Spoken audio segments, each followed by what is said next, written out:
معمور ہے، کعبۃ اللہ ہے، اس شہر کی عظمت کے بڑے حوالے ہیں۔ انسان کا ذہن اس شہر کی گلیوں کا طواف کرنے لگا اور عزتوں کے نشان ڈھونڈنے لگا۔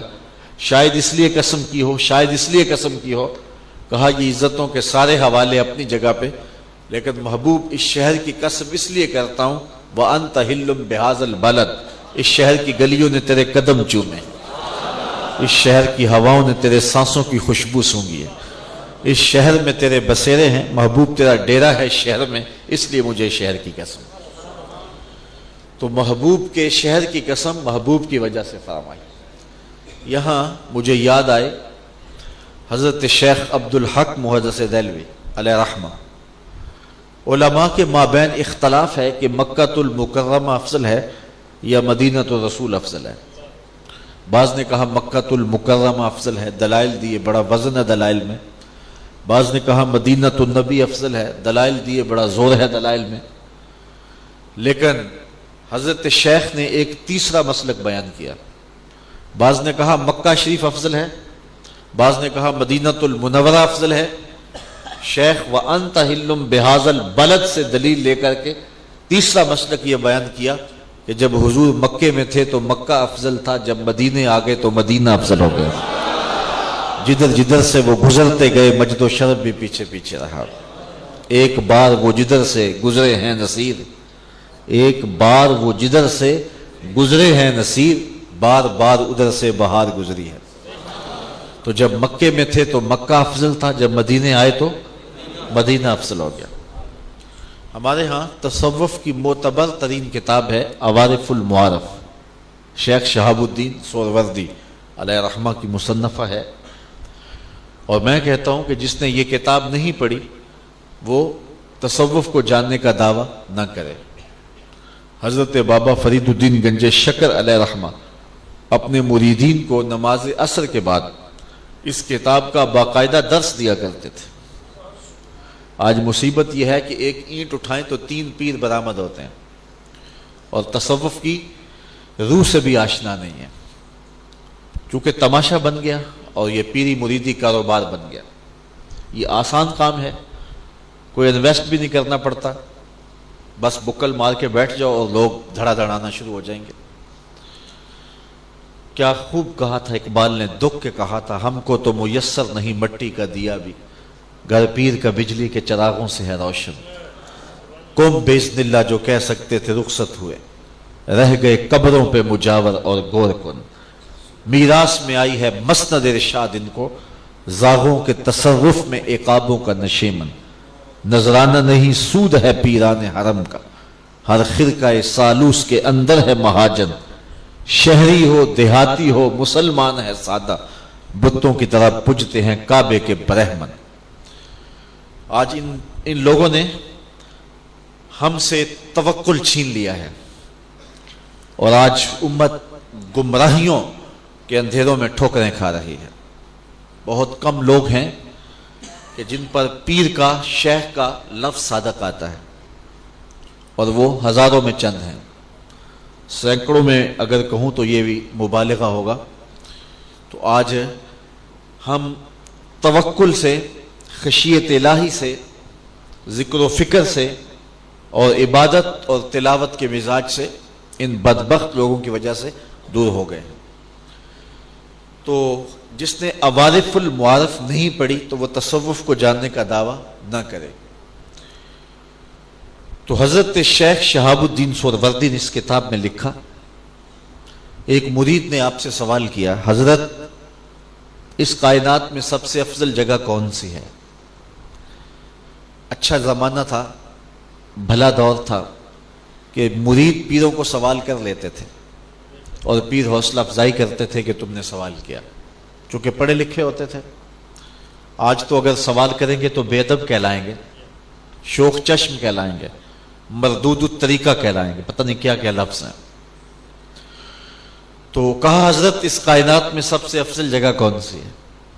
تو شیخ نے جواب دیا کہ بیٹے وہی جگہ جہاں حضور جلوہ فراز ہیں۔ تو مرید نے دوسرا سوال کیا، پھر ہم جنت کی آرزو کیوں کرتے ہیں؟ اگر سب سے افضل جگہ وہی ہے تو پھر جنت کی آرزو کیوں کرتے ہیں؟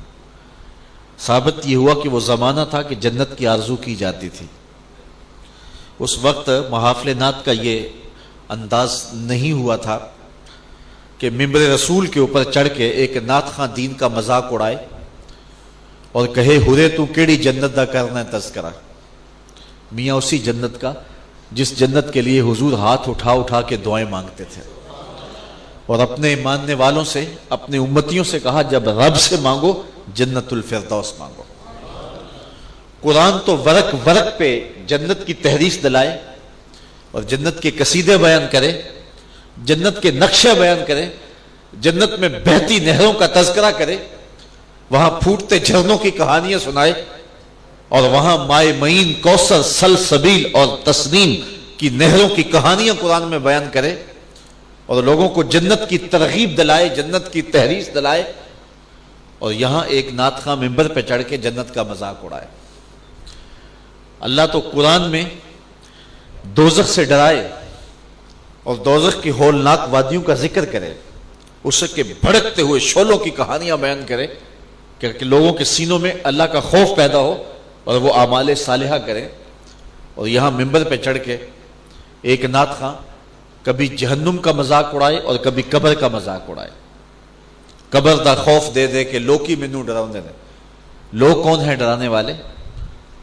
قبر میں کیا ہوگا، منکر نکیر آئیں گے، یہ کس نے بتایا ہے؟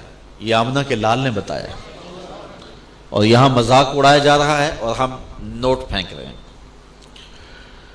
تو وہ اچھا زمانہ تھا جب لوگ جنت کی آرزو رکھتے تھے۔ تو کہا حضرت پھر ہم جنت کی آرزو کیوں رکھتے ہیں؟ اگر سب سے افضل جگہ یہ ہے تو ہم جنت کی طلب کیوں کرتے ہیں؟ تو شیخ نے جو جواب دیا وہ سننے کے قابل ہے۔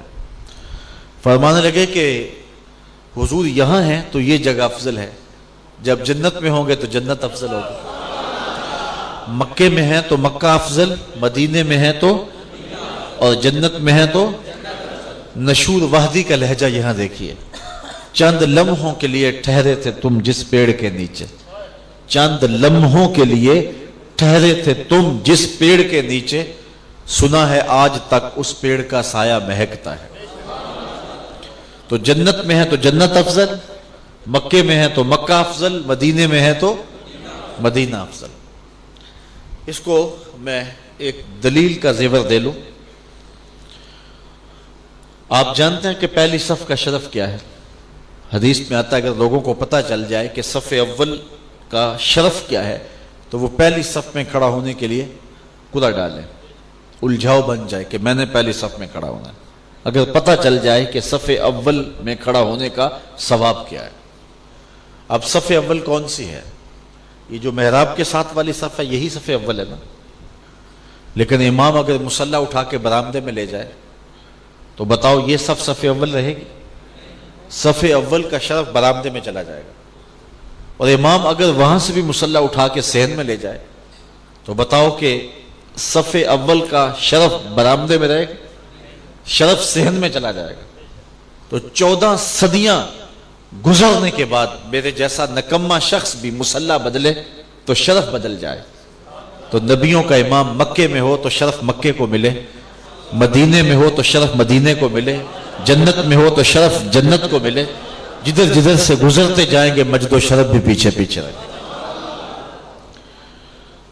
تو شیخ کہنے لگے جب حضور مکے میں تھے تو مکہ افضل تھا، جب حضور مدینے میں تھے تو مدینہ افضل تھا، جدھر جدھر سے وہ گزرتے گئے مجد و شرف بھی پیچھے پیچھے رہا۔ اللہ اکبر۔ تو کہا وَأَنْتَ حِلٌّ بِهَذَا الْبَلَدِ، محبوب اس شہر کی قسم اس لیے کہ یہاں آپ رہتے ہیں۔ تو سورۃ البلد میں اللہ نے محبوب کے مکان کی قسم کی۔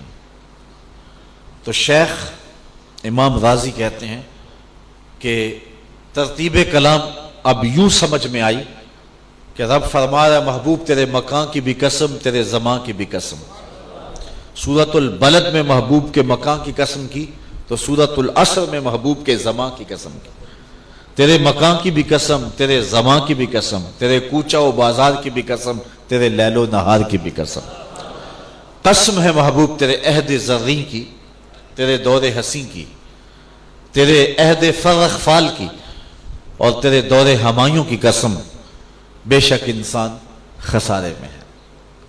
انسان کا خسارہ بیان کرنے سے قبل محبوب کے زمانے کی قسم کی۔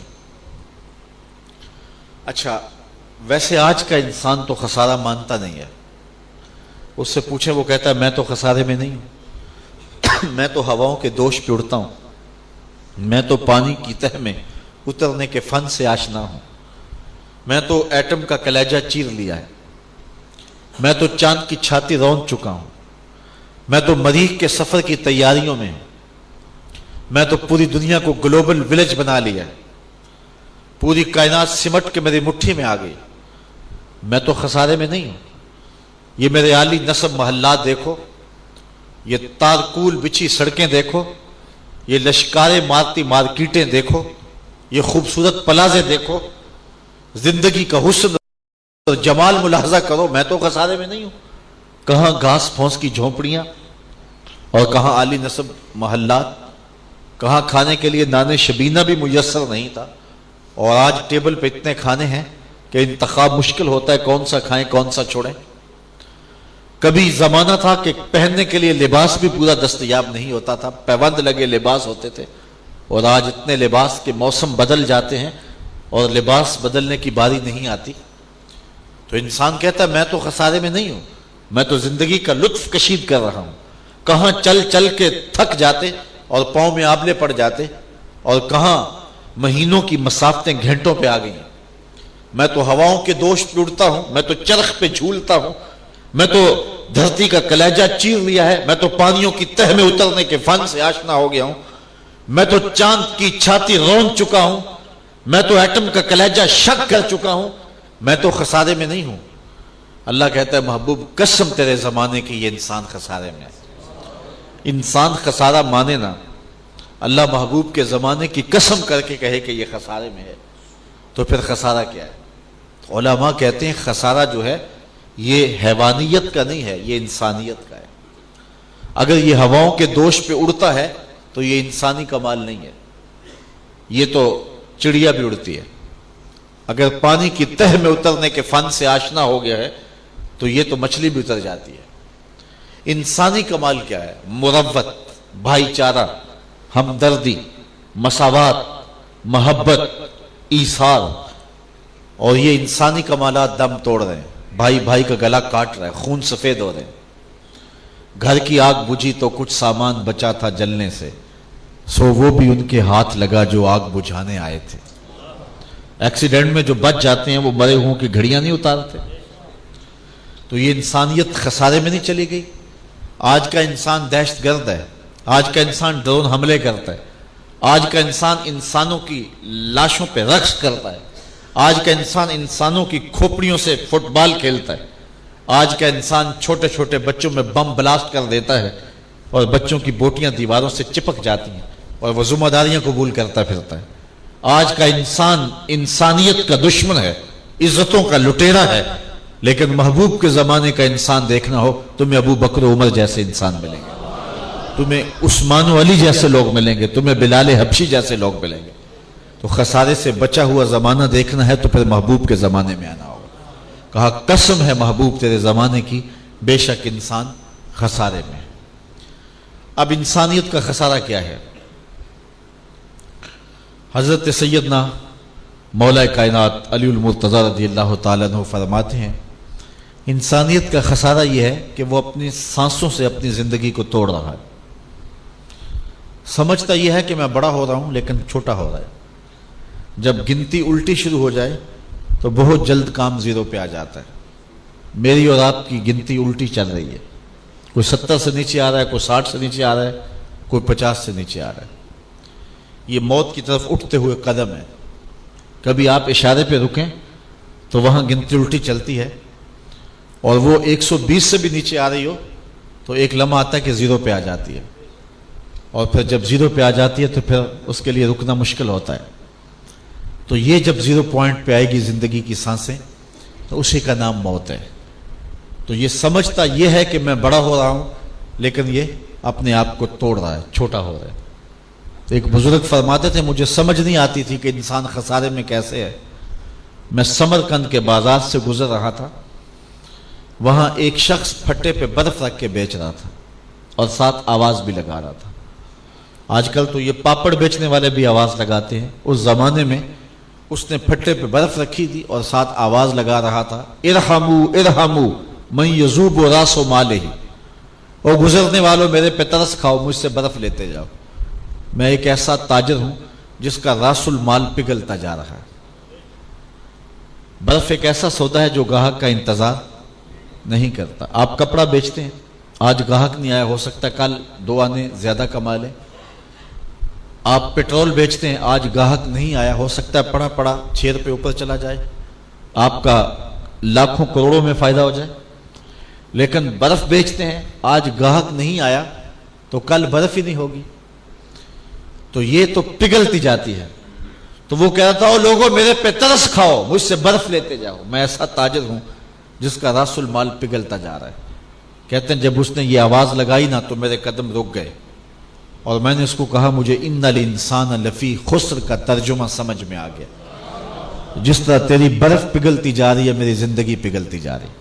تیری برف قطرہ قطرہ پگھل رہی ہے اور میری زندگی سانس سانس پگھل رہی ہے، اور تو دہائی دے رہا ہے کہ لوگوں مجھ سے برف خرید لو۔ اگر تجھے اب کوئی گاہک مل جائے، وہ تجھے درہم دے دے، دینار دے دے، تجھے کوئی جنس دے دے اور اس کے بدلے میں برف لے لے، تو تجھے کوئی فائدہ ہو گیا کہ برف کے بدلے تو نے جنس لے لی، برف کے بدلے تو نے درہم لے لیے، برف کے بدلے تو نے دینار لے لیے، تو تیرا فائدہ ہو گیا۔ تو میں بھی ان سانسوں کے بدلے درود پڑھ لوں، ان سانسوں کے بدلے سلام پڑھ لوں، ان سانسوں کے بدلے کسی دکھی کے سر پہ ہاتھ رکھ دوں، کسی مجبور کے کام آ جاؤں، سجدہ و قیام کر لوں، تو یہ میری سانسیں کام آ گئی، ورنہ سانسیں پگھل رہی ہیں اور میرے ہاتھوں سے نکل رہی ہیں۔ تو یہ پگھلتی ہوئی برف ہے، یہ سانس رکتے نہیں، سو کر بھی گزر جائیں گے، آوارگی میں بھی گزر جائیں گے، چائے والے کھوکھے پہ بھی گزر جائیں گے، اور تاش کھیلتے بھی بیت جائیں گے، گپ شپ میں بھی گزر جائیں گے، سجدوں میں بھی گزر جائیں گے۔ لیکن ان سانسوں کے بدلے میں ہم خریدتے کیا ہیں؟ یہ اختیار ہمارا ہے۔ میں آپ کو مبارک دے رہا ہوں کہ آپ اس وقت اپنی سانسیں بیچ رہے ہیں اور اس کے بدلے میں درس قرآن لے رہے ہیں، تو یہ سودا اچھا کر رہے ہیں آپ کہ ان سانسوں کی کوئی قیمت پڑ رہی ہے، ان گھڑیوں کا کوئی وزن ہے، اور ان سانسوں کے بدلے آپ قیمتی سرمایہ لے رہے ہیں۔ میں بھی اور آپ بھی، یہ سانسیں ہماری کام آ رہی ہیں، اور اگر ہم یہاں بیٹھے نہ ہوتے تو یہ سانسیں پھر بھی نہ رکتی۔ گھڑی ایک ہی رفتار سے چلتی ہے، وہ ہم سوئے ہوں تب بھی اسی رفتار سے چلتی ہے، جاگتے ہوں تب بھی اسی رفتار سے چلتی ہے، مستی میں ناچ رہے ہوں تب بھی اسی رفتار سے چلتی ہے، اور سجدے میں رو رہے ہوں گھڑی پھر بھی اسی رفتار سے چلتی ہے۔ تو ہم نے دیکھنا ہے کہ ہم نے اپنی زندگی کو کیسے گزارنا ہے، اور اپنے سانسوں کا کیسے بچاؤ کرنا ہے اور کیسے محاسبہ کرنا ہے۔ تو یہ ہے انسان کا خسارہ جو اپنی سانسوں کے ذریعے کر رہا ہے۔ اگر آپ کی توجہ ہو تو خسارے کا ایک اور پہلو بھی آپ کے سامنے رکھوں، اور وہ یہ کہ اللہ نے ایک شے کو ایک حسن دیا ہے، دوسرے حسن سے اسے محروم کر دیا ہے، تو وہ شے کہے گی کہ میں خسارے میں ہوں۔ یہ پھول ہیں، ان میں خوشبو ہے، تازگی ہے، لطافت ہے، رنگ ہے، جمال ہے، لیکن روشنی نہیں ہے، اندھیرے میں رکھ کے چراغاں نہیں کیا جا سکتا۔ تو پھول کہیں گے ہمیں خوشبو تو دی گئی، لطافت تو دی گئی، نازکی تو دی گئی، جمال تو دیا گیا، لیکن ہمیں روشنی نہیں دی گئی۔ چاند میں روشنی ہے، بلندی ہے، لطافت ہے، لیکن خوشبو نہیں ہے، تو چاند کہے گا میں خوشبو کے خسارے میں ہوں۔ بلبل کہتی ہے میری آواز میں تو جادو ہے، لیکن میرے پنجوں میں زور نہیں۔ شیر کہتا ہے میرے پنجوں میں تو زور ہے، لیکن میں اڑنا نہیں جانتا۔ کوئل کہتی ہے کہ میری آواز میں تو عصر کا رنگ ہے، لیکن رنگ میرا کالا ہے۔ مور کہتا ہے میرا رنگ سونا ہے، لیکن میرے پاؤں بدصورت ہیں۔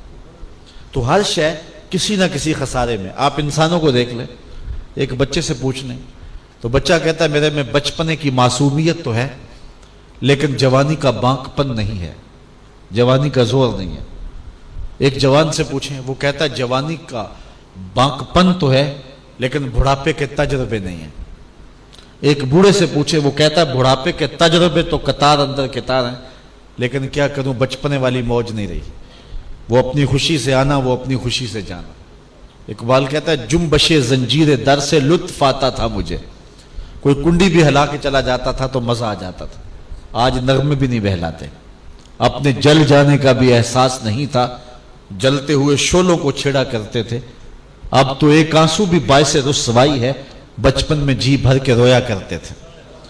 کیسا زمانہ تھا وہ، کیسی گھڑیاں تھی، آج تو محال بنا کر بھی خوشیاں نہیں ملتی۔ کیسا زمانہ تھا، گلی میں کوئی ریت پھینک جاتا تو پاؤں پہ تھپک لیتے، پھر ہولے سے پاؤں نکال لیتے، اور اگر وہ گھروندا بچ جاتا تو اتنی مسرت ہوتی کہ آج کوٹھیاں بنا کر بھی وہ خوشی نہیں ملتی جو روز ملتی تھی۔ وہ ایک شاعر نے کہا تھا کہ یہ عزت بھی، یہ دولت بھی لے لو، یہ شہرت بھی لے لو، بھلے چھین لو مجھ سے میری جوانی، مگر مجھ کو لوٹا دو بچپن کا ساون، وہ کاغذ کی کشتی، وہ بارش کا پانی۔ وہ کیسا زمانہ تھا۔ تو ایک بوڑھا کہتا ہے میرے پاس بڑھاپے کے تجربے تو قطاروں میں ہیں، لیکن بچپنے کی موج نہیں رہی۔ تو ہر شے کسی نہ کسی طرح خسارے میں ہے، اور پھر اگر تمہیں شوق ہو کسی ایسی ذات سے ملنے کا جس میں کوئی خسارہ نہ ہو، حسن کی ساری شوخیاں، جمال کے سارے کرینے اگر ایک پیکر میں ڈھونڈنے کا شوق ہے تو رب کہتا ہے مدینے کی گلی میں آ جاؤ، میں نے ایک ذات محمد عربی کی ایسی بنائی ہے جس میں سارے حسن اکٹھے کر دیا۔ حسن یوسف دم عیسیٰ،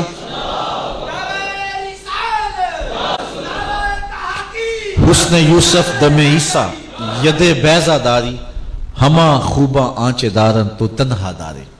تم نے پھوٹتے جھرنوں کا حسن دیکھا ہوگا، تم نے بہتی ہوئی ندیوں کا جمال ملاحظہ کیا ہوگا، تم نے ساون کے سرمئی بادل اور ان سے نچڑتا ہوا پانی اور اس کا لطف اٹھایا ہوگا، تم نے موسموں کا جمال ملاحظہ کیا ہوگا، تم نے کوس قضا کی رنگینیاں دیکھی ہوں گی، تم نے دھنک کی شوخیاں دیکھی ہوں گی، تم نے پپیہے کی صدا سنی ہوگی، تم نے کوئل کے لہجے سے لطف لیا ہوگا، تم نے کوس قضا کے رنگوں کا جمال ملاحظہ کیا ہوگا، پربتوں کے اوپر اگے ہوئے بے ترتیب درختوں کا جمال ملاحظہ کیا ہوگا، تم نے کائنات کا حسن مختلف رنگوں میں اور مختلف صورتوں میں دیکھا ہوگا، لیکن یہ سارے رنگ اور یہ سارے حسن ایک پیکر میں دیکھنے کا شوق ہے تو رب کہتا ہے وہ میں نے ایک ہی صورت محمد عربی کی بنائی ہے۔ کائنات حسن جب پھیلی تو لامحدود تھی، اور جب سمٹی تو تیرا نام بن کے رہ گیا۔ تو کہا قسم ہے محبوب تیرے زمانے کی، انسان خسارے میں ہے۔ اللہ اکبر۔ اچھا، یہ خسارے کی خبر دی تو یہاں خبریت مقصود تھی یا طبیب حاضر کی طرح خبر دے کے علاج کی طرف متوجہ کرنا مقصود تھا؟ تو قرآن مجید کی یہ صورت بتاتی ہے کہ ہمیں اس خطرناک بیماری کی طرف توجہ دلا کر کے جو ہمیں خسارے کی لگ گئی ہے اور لمحہ لمحہ ہم ٹوٹ رہے ہیں اور اپنے آپ کو توڑ رہے ہیں، ہمیں علاج کی طرف رب متوجہ کرنا چاہتا ہے، اور پھر علاج بھی خود دیا۔ قسم ہے محبوب تیرے زمانے حسین کی، بے شک انسان خسارے میں ہے۔ الا الذین آمنوا، خسارے سے اگر بچنا چاہتے ہو تو میرے مصطفیٰ کا دامن پکڑ لو۔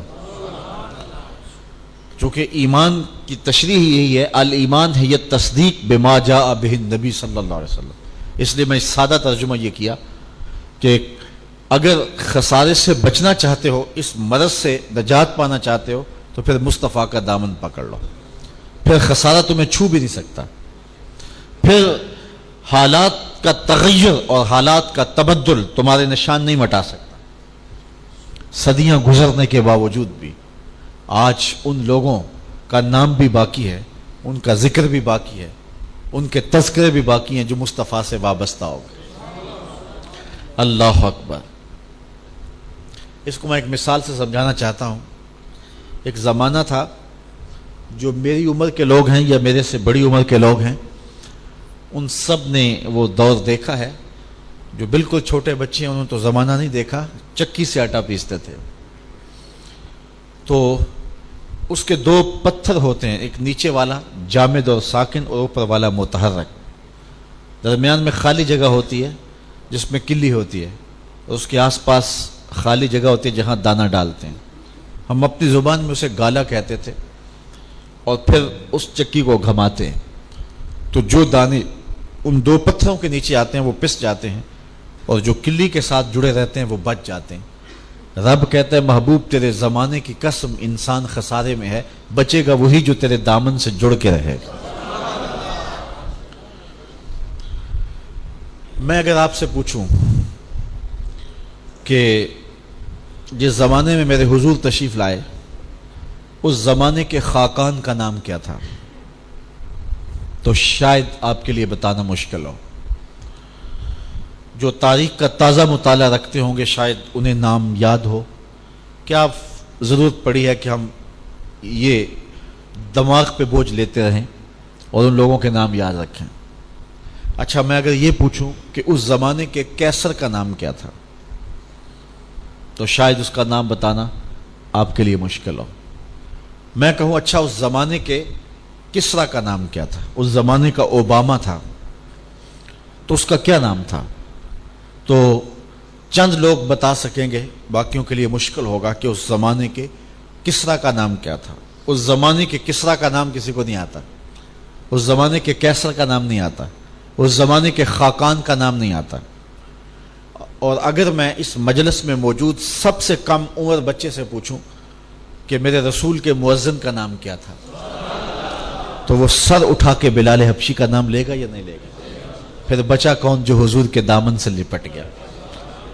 اقبال کو بھی بولنا پڑا، اقبال کس کے عشق کا یہ فیض عام ہے، رومی فنا ہوا حبشی کو دوام ہے۔ اقبال کس کے عشق کا یہ فیض عام ہے، رومی فنا ہوا وہ سلطنت روم کا شہنشاہ، اس کیسر کا دنیا آج نام بھی نہیں جانتی، لیکن حبشی کو دوام ہے۔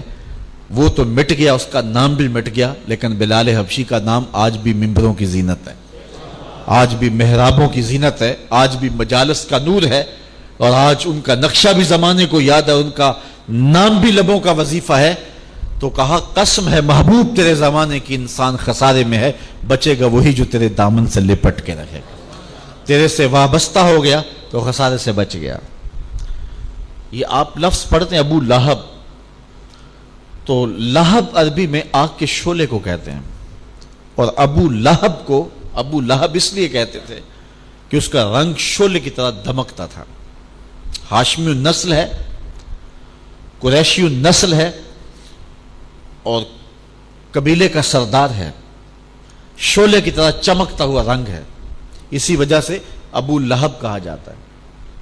لیکن نام داخل دشنام ہو گیا، چٹے رنگ کا مالک تھا، چہرے پہ سرخیاں تھیں، اور ابو لہب کہا جاتا تھا اس وجہ سے، لیکن اندھیروں کے غاروں میں گھس گیا اور جہنم کی آگ میں جلس گیا، اور دوسری جانب رنگ کالا ہے، ہونٹ موٹے ہیں، ذات کا حبشی ہے، لیکن ممبروں کی زینت بنا ہے، تو پھر بچہ تو وہی ہے نا جو میرے رسول کے دامن سے لپٹ گیا۔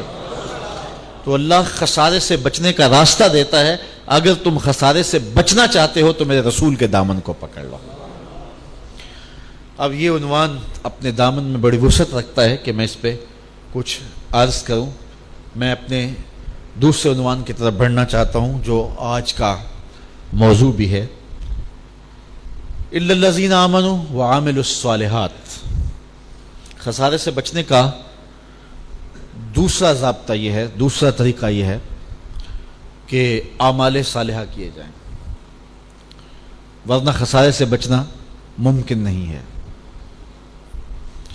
ہمارے نزدیک، احناف کے نزدیک، ایمان مجرد تصدیق قلبیہ کا نام ہے، نفس ایمان میں اعمال داخل نہیں ہے، لیکن ایمان اگر درخت ہے تو اعمال اس کا پھل ہے، ایمان اگر دعویٰ ہے تو اعمال اس کی دلیل ہے۔ اور قرآن مجید نے متعدد مقامات پہ ہمیں صالح اعمال کا زیور پہننے کی تاکید کی گئی، اور جہاں بھی ایمان کا ذکر ہوا اکثر مقامات پہ ساتھ اعمال صالحہ کا ذکر کیا گیا۔ ہمارا رب ہم سے تقاضا یہ کرتا ہے کہ تم خالی نام کے مسلمان نہیں، تم کردار کے مسلمان بن جاؤ، تمہارا عمل گواہی دے کہ تم حضور کے غلام ہو۔ میرے استاد فرمایا کرتے تھے یہ نہ ہو کہ لوگ تمہیں پوچھے تم کون ہوتے ہو اور تم پاسپورٹ پیش کرتے پھرو، یہ دیکھو مذہب کے خانے میں اسلام لکھا ہے۔ آپ فرمایا کرتے تھے صاحب تمہیں پاسپورٹ پیش نہ کرنا پڑے، تجھے بتانا نہ پڑے کہ میں مسلمان ہوں، تیری وضاحت، تیرا طرز زندگی، تیرا انداز معاشرت، تیرا وعدہ، تیرا انداز زندگی، تیرا طرز حیات ایسا ہو تو دور سے چلا آ رہا ہو، لوگ کہیں یہ دیکھو آقا کا غلام آ رہا ہے، تو ہمارا عمل ہمارے ایمان کی گواہی دے۔ لیکن ہم چاہتے یہ ہیں کہ صرف ہم نے دعویٰ ایمان رکھ لیا تو یہی ہمارے لیے کافی ہے، اب اگلے عمل سے اور اگلی زندگی سے اور اس کے تقاضا ہائے ایمان سے ہم چھٹی چاہتے ہیں۔ بلکہ آج کل تو فیشن کے طور پہ 4 آدمی اکٹھے بیٹھتے ہیں تو ایک بندہ کہتا ہے جی آج کل دین پہ چلنا بڑا مشکل ہے، اور سارے اس بات میں سر ہلاتے ہیں جی واقعی آج کل دین پہ چلنا بڑا مشکل ہے۔ تو میں اس کے جواب میں سادی سی باتیں کیا کرتا ہوں، میں کہتا ہوں صاحب تیرے لیے مشکل ہے، یہ وہ بندہ کہہ رہا ہے جو مسجد میں آتا ہے تو باہر پہرے دار کھڑا ہے، اس کو ذرا نہ پہنچ جائے، موسم کے مطابق ٹھنڈے پانی سے وضو دستیاب ہے اور اندر اے سی لگے ہیں، قالین بچھے ہیں، ماحول میں لطافتیں ہیں۔ جو بندہ خوبصورت ماحول میں مخملی مسلوں پہ سجدہ کرتا ہے وہ کتنے فیشن سے کہہ رہا ہے جی آج کل دین پہ چلنا بڑا مشکل ہے۔ تو میں اس کے جواب میں کہا کرتا ہوں صاحب تیرے لیے مشکل ہے یا تپتی ہوئی ریت پر سجدہ کرنے والے بلال حبشی کے لیے مشکل تھا؟ دین پہ چلنا تیرے لیے مشکل ہے یا کربلا کی ریت پہ اور بہتے ہوئے خون کے باوجود سجدہ نہ قضا کرنے والے حسین کے لیے مشکل تھا؟ تو آج ہم بطور فیشن کہہ رہے ہیں جن کے لیے مشکل تھی انہوں نے تو مشکل کاٹ لی، وہ تکلیفوں سے گزرے، آلام سے گزرے۔ بلال حبشی رضی اللہ تعالیٰ عنہ کو کون کون سے دکھ نہیں دیے گئے، اور میں اور آپ دیکھیں کہ ہم نے جب سے ہوش سنبھالی ہے ہمیں دین کے لیے کیا مشکل آئی ہے۔ میں اگر آپ کے سامنے کچھ کہنے کے لیے آیا ہوں تو میرے سامنے ماحول آراستہ ہے، پھول پڑے ہیں کہ میری طبیعت پہ جو ہے وہ ایک خوشگوار اثر مرتب ہو، مجھے لاؤڈ سپیکر دیا گیا ہے کہ مجھے زور سے بولنا بھی نہ پڑے، میرے سامنے پانی رکھا گیا ہے کہ میرا گلا خشک ہو جائے تو میں 2 گھونٹ لے لوں، آپ کے چمکتے چہرے، روشن پیشانیاں اور آنکھوں میں لکھا پیار مجھے بات کرنے پہ آمادہ کر رہا ہے، تو میں 10 گھنٹے بھی گفتگو کروں تو مشکل نہیں ہوگا۔ مشکل تو ان کے لیے تھی جب وہ بات کرتے تھے تو پتھر اٹھتے تھے، اور جب وہ بات کرتے تھے تو آگے سے جو ہے وہ اذیتیں کھڑی ہوتی تھی، لیکن اس کے باوجود بھی انہوں نے حق کا دامن نہیں چھوڑا ہے۔ حضرت بلال حبشی کو ان کا ظالم آقا مارتا ہے امیہ کہ بلال رک جاؤ، باز آ جاؤ، کھالو دھڑ کے رکھ دوں گا، لیکن بلال مسکرا کے کہتے ہیں تو ترش روح ہو کے گالی ہزار دے، یہ وہ نشہ ہی نہیں جسے ترشی اتار دے۔ یہ محبت رسول کا نشہ ہے، تو جتنا مجھے ظلم اور جبر کی چکی میں پیسے گا یہ نشہ اور زیادہ گہرا ہوتا چلا جائے گا اور بدنامی سے بڑھتا ہے۔ محبت کا جنوں نشہ اتنا ہی تیز ہوتا ہے جتنی ہوا لگتی۔ کہا تو جو چاہتا ہے کر، میں راہ دین نہیں چھوڑوں گا۔ وہ پتھر مارتا ہے، وہ کوڑے برساتا ہے، بلال مسکراتے ہیں۔ کسی نے گزرتے ہوئے کہا بلال عجیب تماشا ہے، تمہارا ظالم آقا کوڑے مارتا ہے تم آگے سے مسکراتے ہو۔ تو بلال نے جو جواب دیا سننے کے قابل ہے، فرمانے لگے تم بازار سے جاؤ نا مٹی کا پیالہ خریدنے کے لیے بھی، تو اس کو بھی ٹھونک بجا کے دیکھتے ہو کہیں کچا تو نہیں ہے، اس کی آواز تو ٹھیک ہے۔ کہا تم تو مٹی کا پیالہ بھی خریدنے جاؤ تو ٹھونک بجا کے دیکھتے ہو کہیں کچا تو نہیں ہے، اس کی آواز تو ٹھیک ہے۔ میرا مالک بلال کو خرید رہا ہے، دیکھ رہا ہے بلال کچا تو نہیں ہے، اس کی آواز تو ٹھیک ہے۔ میں کہتا ہوں مالک کھال بھی ادڑ جائے گی، حق حق کی آواز ختم نہیں ہوگی۔ زخم پہ زخم کھا کے جی، خون جگر کے گھونٹ بھی، آہ نہ کر لبوں کو سی، یہ عشق ہے دل لگی نہیں۔ اگر دعوی محبت کیا ہے تو یہ دکھ سہنے پڑیں گے، تکلیفوں سے گزرنا پڑے گا۔ حضرت خباب بن ارت آتے ہیں، حضور کعبہ شریف کی دیوار کے ساتھ ٹیک لگا کے بیٹھے ہیں، کفار کے ظلم و جبر اور تعدی ان کی کہانیاں سنائیں۔ حضور نے فرمایا خباب گھبرا گئے ہو، تم سے قبل ایسے لوگ بھی گزرے جن کے جسموں کو لوہے کی کنگھیوں سے چھیدا گیا، لیکن انہوں نے حق کا ساتھ پھر بھی نہیں چھوڑا۔ آپ تاریخ پڑھیں، ہم دیکھتے ہیں کہ 2 اونٹوں کی پچھلی ٹانگوں سے ایک شخص کی ٹانگیں باندھ دی جاتی ہیں اور کہا جاتا ہے دین سے منحرف ہو جا ورنہ ان اونٹوں کو ہانکا لگائیں گے اور تیرا بدن 2 حصوں میں چر جائے گا۔ اور وہ آگے سے کہتا ہے جو کرنا ہے کر لو، میں دامن نہیں چھوڑوں گا حق کا. اور پھر اونٹوں کو ہاکا لگایا جاتا ہے، اس کا بدن چرتا ہے، سرخ سرخ خون کے قطرے گرتے ہیں. ہمیں تاریخ بتاتی ہے جب تک زبان بولتی رہی یہی لفظ زبان پہ جاری تھے، فزت برب الکعبہ، کعبے کے رب کی قسم زندگی کی بازی جیت گیا. میں ذرا دیکھوں کہ بچپن سے لے کر اب تک مجھے دین کے راستے میں کیا مشکل آئی ہے. آپ سوچیں آپ کو دین کے راستے میں کیا مشکل آئی ہے، اور ہم کتنی شوخی سے اور کتنے نخرے سے کہتے ہیں آج کل دین پہ چلنا بڑا اوکھا ہو گیا.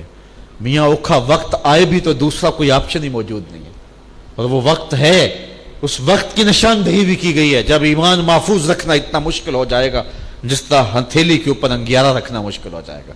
لیکن حق والے پھر بھی حق کا ساتھ نہیں چھوڑیں گے، اور ہم صرف اسی پہ مطمئن ہو جانا چاہتے ہیں کہ ہم نے لا الہ الا اللہ پڑھ لیا، یہی ہمارے لیے کافی ہے. لا الہ الا اللہ کے تقاضے بھی ہم سمجھیں. چمی گوئے مسلمانم بلرزم کہ دانم مشکلات لا الہ.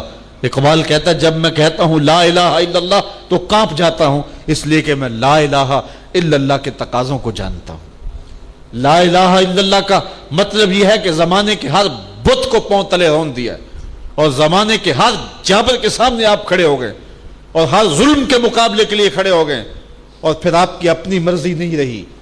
پھر آپ نے لا الہ کے کلہاڑے سے اپنے نفس کو بھی کچل دیا، اپنی خواہشات کو بھی کچل دیا. پھر آپ کون ہوتے ہیں کہ آپ ہوں، پھر میں کون ہوتا ہوں کہ میں ہوں. تیرے ہندیاں سندیاں محبوبہ میں کافر ہوں جے میں ہوں. پھر تو اپنی نفی کرنا پڑتی ہے.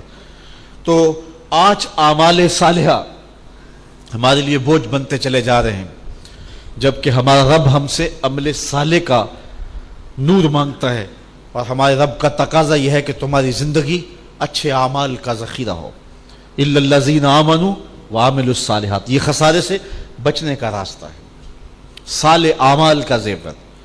آج بطور مسلم ہم دنیا کے اوپر رسوا ہو رہے ہیں، اور ہم سمجھتے ہیں کہ ہم کیوں یہ مصیبت کاٹ رہے ہیں. کبھی ہم خود دیکھیں، تدبر کریں تو یہ ہمارے گناہوں کی سزا ہے اور ہمارے رویوں کی سزا ہے جو ہم کاٹ رہے ہیں. ہمارا ایمان ہمارے لبوں تک، ہماری زبان تک، اور ہمارے انداز زندگی جو ہے وہ اس سے ہمارا ایمان دور ہوتا چلا جا رہا ہے. اپنے طرز زندگی پہ غور کریں، اپنا انداز معاشرت دیکھیں. ہمارے رب کا جو ہم سے تقاضا ہے اور ایمان کا جو تقاضا ہے، اس تقاضا ایمان کو سمجھیں. جب اقبال نے شکوے کی زبان کھولی تو لہجہ بڑا تلخ تھا. بات کرنے کا ڈھب تو آتا ہے اسے، لیکن لہجہ تلخ ہو گیا. تیرے کعبے کو جبینوں سے بسایا ہم نے، نو انسانی کو غلامی سے چھڑایا ہم نے، صفائے دہر سے باطل کو مٹایا ہم نے، تیرے قرآن کو سینوں سے لگایا ہم نے. پھر بھی ہم سے گلہ ہے کہ وفادار نہیں، ہم وفادار نہیں تو بھی تو دلدار نہیں. تو لہجہ بہت تلخ ہو گیا، لیکن جب جواب آیا تو سارا نشہ اترتا ہے. لفظ وہی ہیں، صرف صیغہ بدلتا ہے. نو انسانی کو غلامی سے چھڑایا کس نے، یہ جواب آ رہا ہے. نو انسانی کو غلامی سے چھڑایا کس نے، صفائے دہر سے باطل کو مٹایا کس نے، میرے قرآن کو سینوں سے لگایا کس نے، میرے کعبے کو جبینوں سے بسایا کس نے. تھے تو آبا وہ تمہارے ہی مگر تم کیا ہو، ہاتھ پہ ہاتھ درے منتظر فردا ہو، ہر کوئی مست مئے ذوق تن آسانی ہے. تم مسلمان ہو یہ انداز مسلمانی ہے، حیدری فخر ہے نئے دولت عثمانی ہے.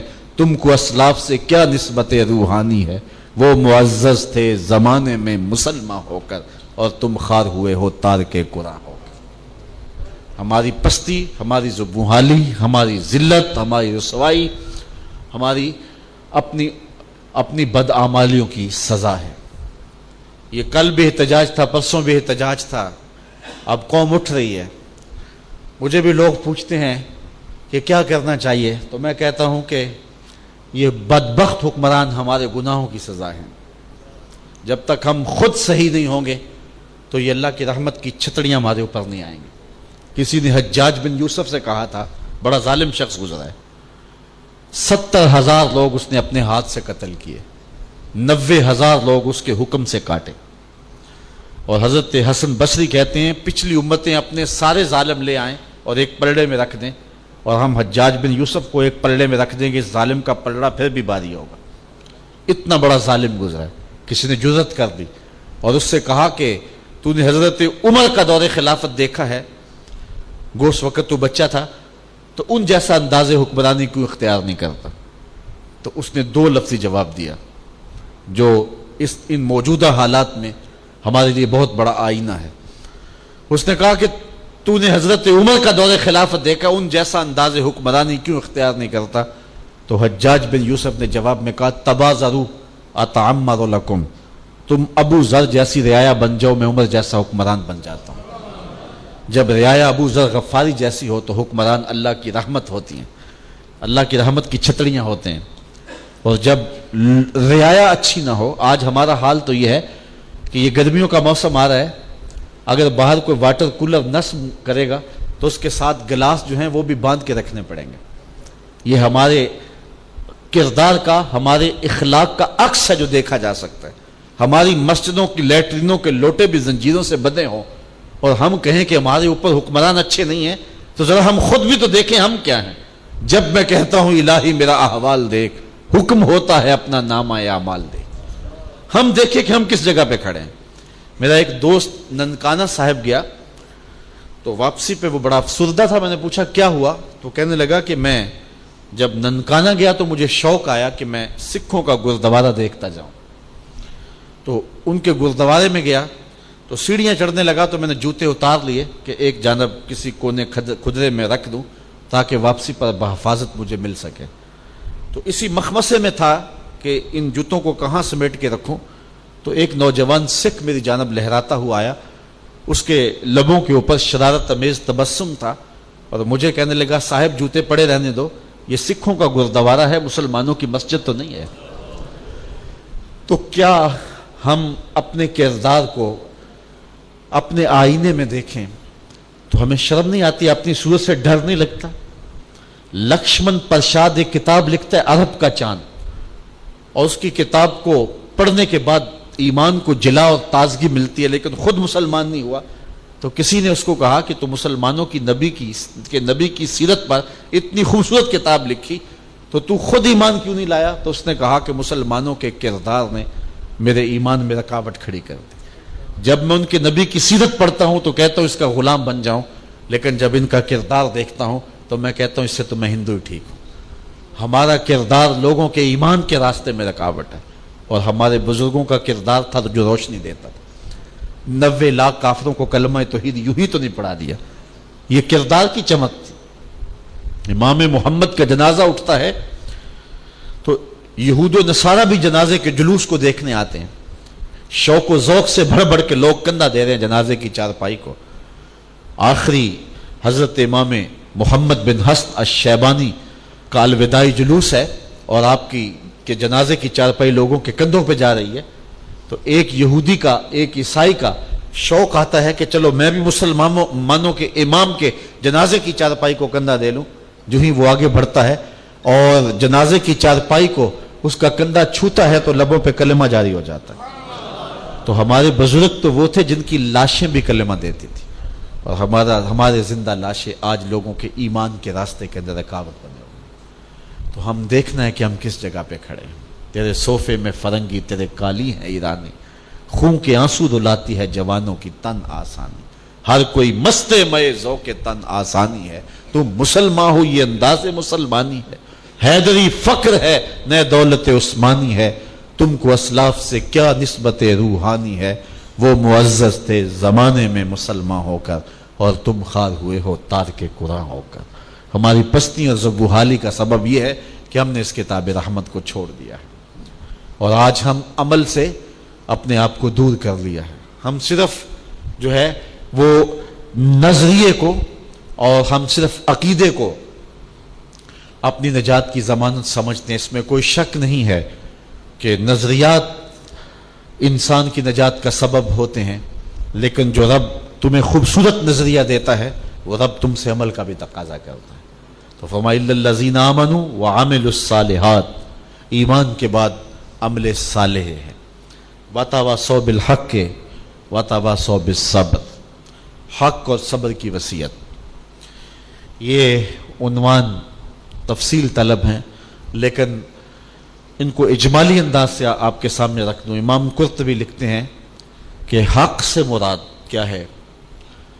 الایمان، حق سے مراد التوحید، الاسلام اور القرآن، یہ تین چیزیں ہیں، یہ تین قول آپ نے بیان کی کہ اسلام کو تھام لیا جائے اور اس کی وصیت کی جائے۔ ہماری تو ذمہ داری یہ تھی، عمل سے آگے گزر کے ہم نے اس کی خوشبو کو آگے پھیلانا تھا اور پوری دنیا کے اوپر ہم نے اسلام کا چراغاں کرنا تھا۔ ذمہ داری ہماری یہ تھی، کنتم خیر امت اخرجت للناس، ہم لوگوں کے لیے منصہ شہود پہ آئے تھے، ہم نے بزم عالم میں چراغاں کرنا تھا، ہمارے وجود سے بزم عالم کے اندھیرے چھٹنے تھے اور ظلمتیں دور ہونی تھی، لیکن ہم اپنے من کی ظلمتیں دور نہ کر سکے، ہم ایمان سے آگے نہ بڑھ سکے اور اعمال صالحہ کا زیور نہ پہن سکے۔ آج جھوٹ، آج جو ہے وہ خیانت، آج مکر و دجل و تلبیسات اور ہر برائی جو باقی قوموں میں متفرق تھی وہ ساری کی ساری جمع ہو کے ہمارے اندر اکٹھی ہو گئی۔ ہم نے تو لوگوں کے لیے نمونہ بننا تھا، لیکن ہم خود عمل کی راہ پہ گامزن نہ ہو سکے، تو تواصو بالحق یہ تیسرا مرحلہ تھا۔ اس سے اسلام مراد ہے، اس سے قرآن مراد ہے، اور اس سے توحید کا نور ہے جس کو ہم نے پوری دنیا کے اوپر پھیلانا تھا۔ یہ مومن کی زندگی ہے اور یہ اس کا اجتماعی نظم ہے، اور اس کے ذریعے سے اس نے کائنات کے اندھیرے اور ظلمتیں مٹا کر کے اس نے کائنات کے اندر چراغاں کرنا تھا، اور اس نے خسارے سے خود بھی بچنا تھا اور اوروں کو بھی بچانا تھا۔ وَتَوَاصَوْا بِالصَّبْرِ، جو آخری بات ہے وہ صبر کی وصیت ہے۔ اب صبر پر صرف دو قول۔ صبر سے مراد جو شدائد دین ہیں، دین کے راستے میں جو تکلیفیں آتی ہیں ان پر صبر کیا جائے۔ راہ دین میں چلیں گے تو تکلیفیں آئیں گی، طعنہ زنی بھی ہوگی، تو اس پر صبر کیا جائے۔ ایک مفہوم تو یہ ہے، اس کا اجمالی ذکر پہلے گزر چکا۔ اور دوسری بات وہ یہ ہے کہ دنیاوی زندگی کے اندر انسان کی تخلیق اس طرح ہوئی ہے کہ اس کی زندگی میں دکھ زیادہ ہیں، تو یہ صبر کرنا بھی سیکھے۔ ہر بات پہ واہ ویلا مچانا یہ اس کا طرز زندگی نہ ہو، بلکہ صبر کے دامن کو پکڑے۔ زندگی کے اندر سکھ بھی ہیں، زندگی کے اندر دکھ بھی ہیں، بلکہ دکھ زیادہ ہیں، سکھ تھوڑے ہیں۔ جب انسان کی تخلیق کی گئی تو اس کے خمیر پر 39 دنوں تک دکھوں کی بارش ہوئی اور ایک دن سکھ کی بارش ہوئی، تو دکھ اور خوشیاں اس کی زندگی میں اسی تناسب سے ہیں۔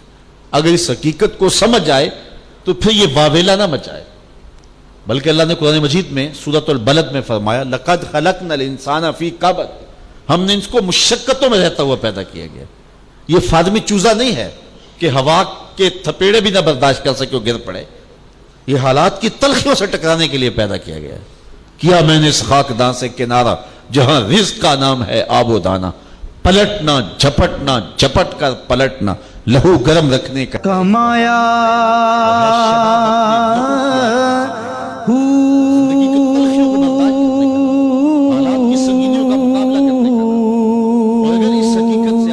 نام بھج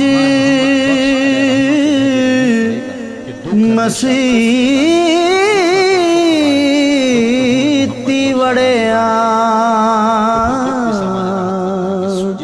نا تسبا۔ حضور کا ایک فرمان اس حدیث، اس آیت کی تشریح کے لیے بس اور کافی ہے، جو سیدنا علی المرتضیٰ رضی اللہ تعالیٰ عنہ سے مروی ہے۔ آج اگر بہت سارے مصائب ہیں زندگی کے، بلکہ ہر شخص کی زندگی تلخ سے تلخ ہوتی چلی جا رہی ہے، لیکن ان تلخیوں کو مٹانے کے لیے حضور کا یہ فرمان سنتے جائیے۔ حضور نے ارشاد فرمایا، سیدنا علی المرتضیٰ روایت کرتے ہیں، جو اللہ کے دیے گئے تھوڑے رزق پہ راضی ہو گیا، اللہ قیامت کے دن اس کے تھوڑے عملوں پہ راضی ہو جائے گا۔ اللہ تعالیٰ جل شانہ سخی ہے، اور اس نے بندے کو کسی کو تھوڑا رزق دیا، کسی کو زیادہ دیا، تو جو تھوڑے رزق پہ راضی ہو گیا، حالانکہ اسے ضرورت تھی، اللہ قیامت کے دن اس کے تھوڑے عملوں پہ راضی ہو جائے گا۔ میرے بندے، تجھے تو بچوں کے لیے دوا چاہیے تھی، تجھے 3 وقت کا کھانا چاہیے تھا، تجھے سردی اور گرمی میں موسم کے لباس چاہیے تھے، تجھے سر چھپانے کے لیے گھر چاہیے تھا، تجھے بیٹی کے لیے جہیز چاہیے تھا، لیکن تو اتنا صابر نکلا کہ تو اس کے باوجود میرے پہ راضی ہو گیا۔ جب کسی نے پوچھا کیا حال ہے، تو نے ہاتھ کھڑا کر کے کہا شکر ہے رب کا۔ تو جو میرے دیے گئے تھوڑے رزق پہ راضی ہو گیا، قیامت کے دن میں اس کے تھوڑے عملوں پہ راضی ہو جاؤں۔ اللہ اکبر۔ تو یہ ہے وَتَوَاصَوْا بِالصَّبْرِ کا دوسرا مفہوم، کہ انسان کو زندگی کے اندر جو شدائد اور جو دکھ آئے اس پر شکوے کی زبان نہ کھول لے، بلکہ اس پہ صبر کرے۔ صحیح حدیث میں آتا ہے کہ قیامت کے دن اہل بلا کو جو اللہ تعالیٰ کی طرف سے کرم نوازیاں ہوں گی، جب اس کو دنیا کے لوگ دیکھیں گے تو وہ آرزو کریں گے کاش دنیا کی زندگی میں ہمارے بدن کو کینچیوں سے کاٹا گیا ہوتا۔ تو یہ جو مشکلات ہیں، یہ جو شدائد ہیں، راہ حق میں آئیں یا زندگی کے جو ہے وہ سفر میں انسان کو جو درپیش ہوتی ہیں، اگر ان پر صبر اور استقامت کے ساتھ انسان آگے گزر جاتا ہے تو اس کا صلہ بہت رکھا گیا ہے۔ تو کہا قسم ہے محبوب تیرے زمانہ ہنسی کی، انسان خسارے میں ہے۔ خسارے سے بچنے کے 4 راستے ہیں: ایمان، اعمال صالحہ، حق کی وصیت اور صبر کی وصیت۔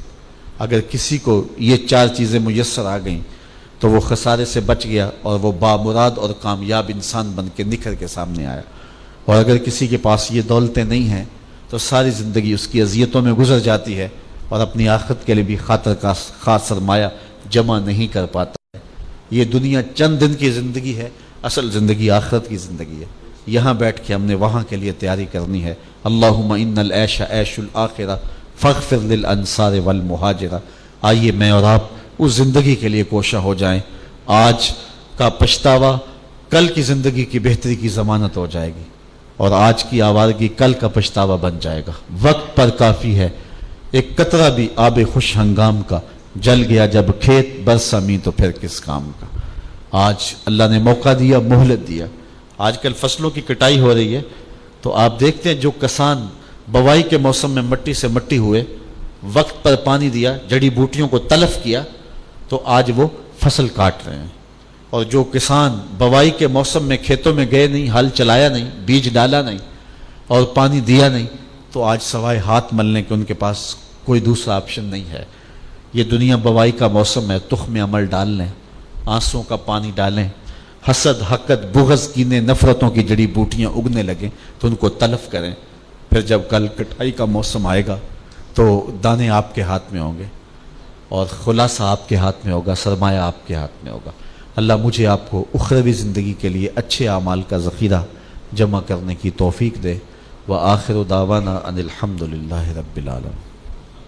الحمد للہ رب العالمین والصلاة والسلام علی سید الانبیاء والمرسلین۔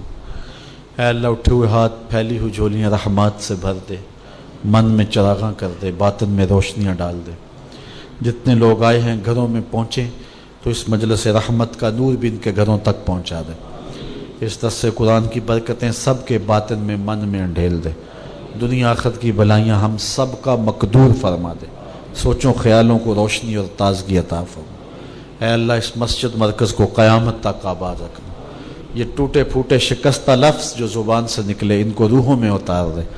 اے اللہ کتاب رحمت، کتاب نور، صحیفہ ہدایت، قرآن مجید کی برکتیں ہم سب کے باطن میں اتار دے، اور اس کتاب کو ہمارے لیے خضر زندگی بنا دے، خضر راہ بنا دے، اور اس کتاب سے روشنی لے کر کے اپنی زندگی کے اندھیروں میں چراغاں کر سکیں۔ جملہ منتظمین، سامعین سب کو جزائے خیر دے۔ اس بستی کے مکینوں کو اپنی رحمت میں، پناہ میں، امان میں اور حفاظت میں رکھنا۔ وصلی اللہ تعالی علی النبی الامین وآلہ وصحبہ اجمعین برحمتک یا رب۔ لولوں دے وچ ذکر اللہ دا ہر دم پیا پڑھی وے،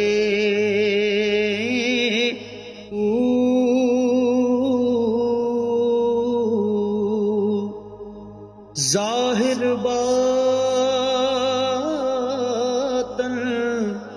این ایانی ہو پیا سنی وے۔